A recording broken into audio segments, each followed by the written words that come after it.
Vi starter med at se på, hvordan man laver klassens side. Det er læreren, der har kontrol over, hvordan eleverne de skal bruge siden.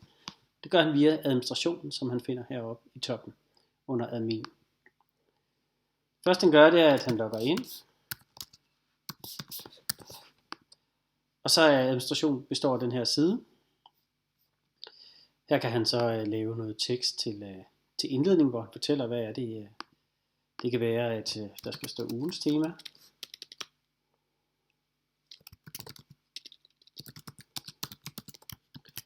Det er så Afrika. Og så kan man så skrive noget tekst hernede, og lærerens navn, klassens navn, og så gemmer man det.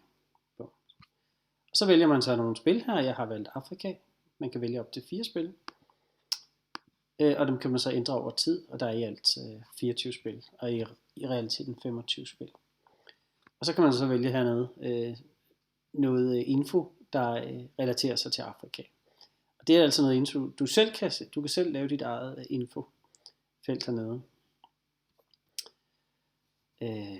Vi kan også vælge det her bare for at vise, at den er der. Og her kommer der rigtig mange indholdsfelter, efterhånden som der kommer brugere på siden, og der kommer lærere, der skriver deres indhold. Så kan de dele viden på den måde. Hernede under statistik, der kan man senere, når når eleverne har været i gang, så kan man gå ind og se, hvordan de har klaret sig, og man kan lave en udskrift osv. Og hernede i bunden kan du så tilføje nye brugere, eller redigere brugernes navn. Det er det, du skal lave i admin-delen. Så nu er vi klar til at gå over til min klasse.